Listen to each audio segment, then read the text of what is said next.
On holiday dinner tables across the world, chances are there'll be platters of perfect, glistening garnet rounds, the ridges from the can still visible along their perfect, glistening garnet sides. This is jellied cranberry sauce. It's a North American Christmas tradition. Like so many traditions, its existence is controversial. It's a feat of engineering. It's a culinary wonder. It's an abomination, some say, slandering the cranberry's good name.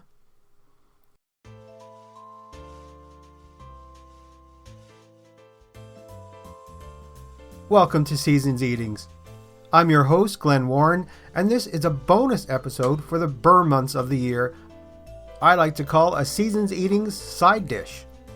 Each month leading up to December, I'm going to explore the origin and history of some of our favorite Christmas side dishes. Dishes that don't get the spotlight on the holiday table, but carrying a supporting role. This month, I'm focusing on that tart red berry that makes up the wonderful jiggly condiment, cranberry sauce. But first, please take a moment and subscribe so you can help other Christmas lovers find the show. I would love if you could leave me a review on Stitcher, Google, or Apple Podcasts, and you can find me on Facebook at facebook.com/Seasons Eatings Podcast. And finally, I would love to hear from you for suggestions for future episodes, comments, questions, or even just to chat. You can reach me at seasonseatingspodcast@gmail.com.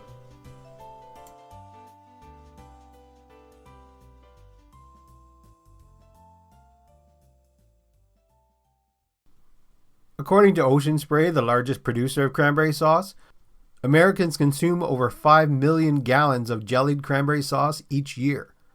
That's the official name for the traditional holiday side dish we know and love that holds the shape of the can it comes in every holiday season. That's 4 million pounds of cranberries, 200 berries in each can, that reach a gel-like consistency from pectin, a natural setting agent found in the food. And if you're part of the 26% of Americans who make homemade sauce during the holidays, consider that only about 5% of America's total cranberry crop is sold as fresh fruit. Also consider 100 years ago, cranberries were only available fresh for a mere 2 months of the year. They're usually harvested around mid-September until mid-November in North America, making them the perfect holiday side.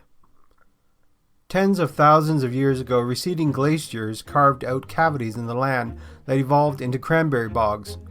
Newly formed kettle ponds filled with sand, clay, and debris formed the perfect environment for vines that spread across the South Shore, Cape Cod, Martha's Vineyard, and Nantucket. Massachusetts was born with cranberry bogs. For 200 years, it has been where tradition has met innovation. Wampanoag people across southern Massachusetts have enjoyed the annual harvest of sumaneash, or wild cranberries, for 12,000 years.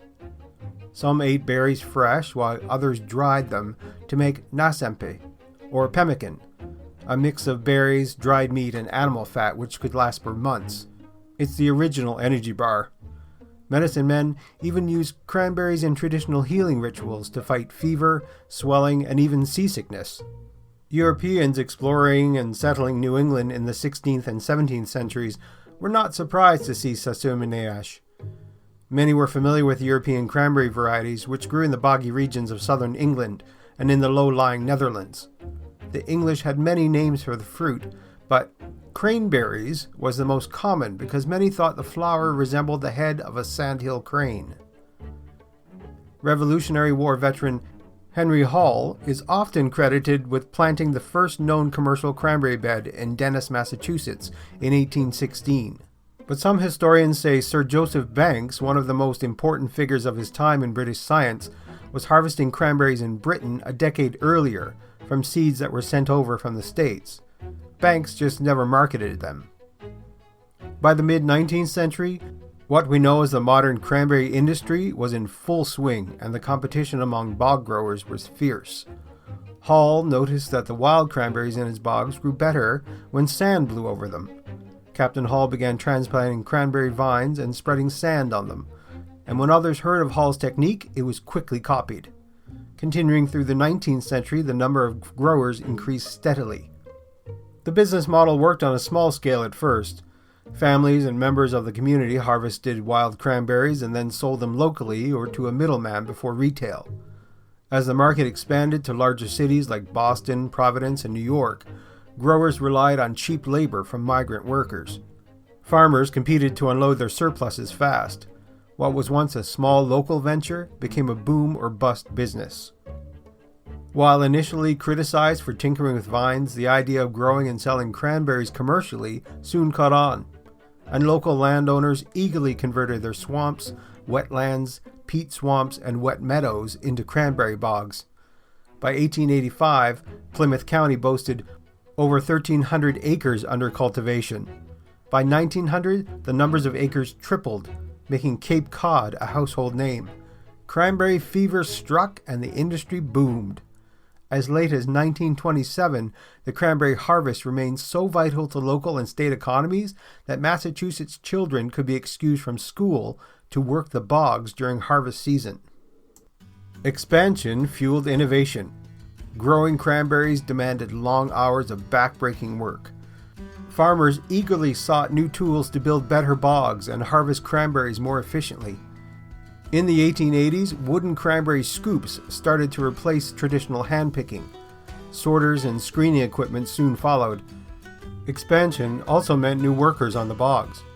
Although many growers still relied on traditional family and community support during the harvest, demands for higher wages provided opportunities for newly arrived immigrants from Finland and the Cape Verdean Islands seeking better economic opportunities and the chance at an improved life. In 1912, one savvy businessman devised a way to change the cranberry industry forever. Marcus L. Uran was a lawyer with big plans. At the turn of the 20th century, he left his legal career to buy a cranberry bog. "I felt I could do something for New England. You know, everything in life is what you do for others," Uran said in an interview published in the Spokane Daily Chronicle in 1959, decades after his inspired career change. His altruistic motives aside, Uran was a savvy businessman who knew how to work a market. After he set up cooking facilities as a packing house in Hanson, Massachusetts, he began to consider ways to extend the short selling season of the berries. Canning them in particular he knew would make the berry a year-round product. Cranberries are picked during a 6-week period, Robert Cox, co-author of Massachusetts Cranberry Culture, A History from Bog to Table, says. Before canning technology, the product had to be consumed immediately, and the rest of the year there was almost no market. Uran's canned cranberry sauce and juice are revolutionary innovations because they produced a product with a shelf life for months and months instead of just days. What kept the cranberry market from really exploding was a combination of geography and economics. The berries require a very particular environment for a successful crop and are localized to areas like Massachusetts and Wisconsin. Cranberries are picky when it comes to growing conditions. Because they're traditionally grown in natural wetlands, they need a lot of water. During the long, cold winter months, they also require a period of dormancy, which rules out any southern region in the U.S. as an option for cranberry farming. Uran's idea to can and juice cranberries in 1912 created a market that cranberry growers had never seen before, but his business sense went even further. He had the savvy, the finances, the connections, and an innovative spirit to make change happen. He wasn't the only one to cook cranberry sauce. He wasn't the only one to develop new products, but he was the first to come up with the idea, says Cox. His innovative ideas were helped by a change in how cranberries were harvested. In the 1930s, harvesting techniques transitioned from dry to wet. Cranberries grow on vines that can be harvested either by picking them individually by hand, the dry method, or by flooding the bog at time of harvest, the wet method, like what we see in many cranberry commercials. Today, about 90% of cranberries are picked using the wet harvesting technique. Cranberries are a hardy plant. They grow in acidic, sandy soil, and a lot of people, when they see the commercial, think cranberries grow in water. The water helps to separate the berry from the vine, and small air pockets in the berry allow them to float to the surface. Rather than taking a week, you could do it in an afternoon. Instead of a team of 20 or 30, bogs now have a team of 4 or 5. After the wet harvesting option was introduced in the mid to late 1900s, growers looked to new methods of using their crop, including canning, freezing, drying, and juicing the berries. Warren also helped develop a number of novel cranberry products, like the cranberry juice cocktail in 1933, and 6 years later he came up with a syrup for mixed drinks. The famous, or infamous, cranberry sauce log we know today became available nationwide in 1941. Cranberry can take on many forms: sauce, relish, jellied mold.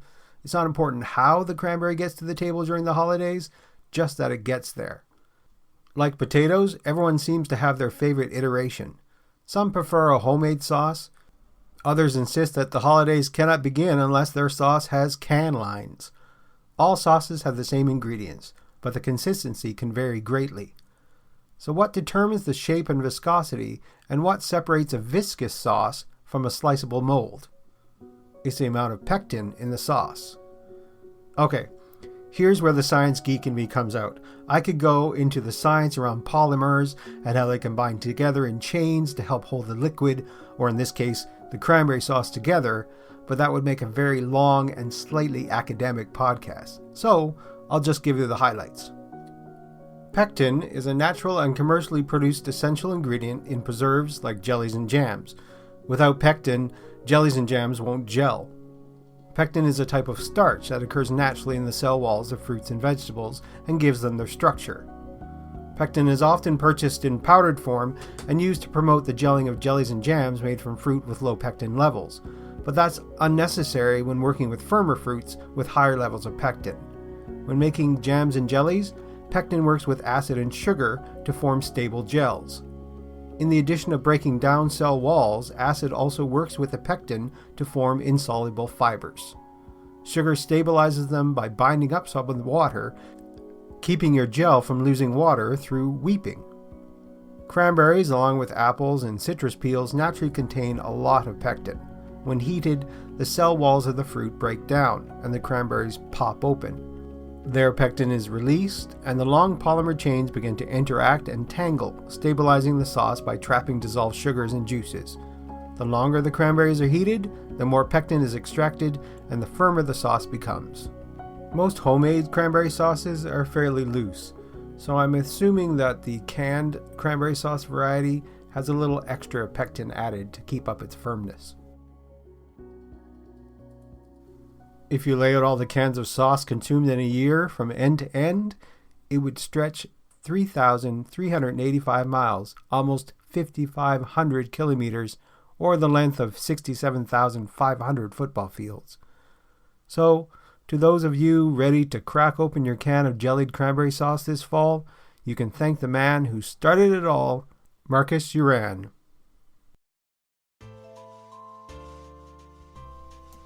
Thank you for joining me on this bonus edition of Seasons Eatings.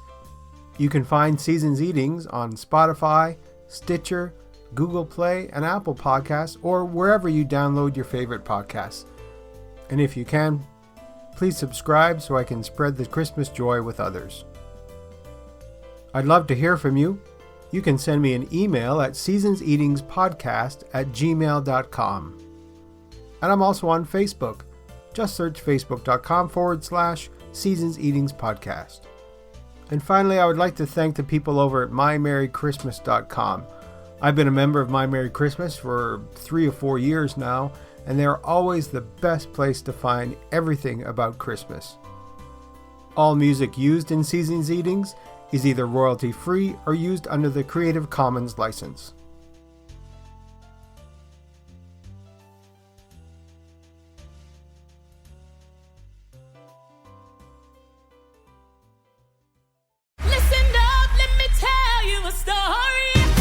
America's favorite new musical is Six. Six is the winner of 2 Tony Awards and voted Best New Musical on Broadway World and Broadway.com. The New York Times proclaims Six totally rules. And Entertainment Weekly calls Six Broadway's euphoric celebration. For tickets, visit sixonbroadway.com.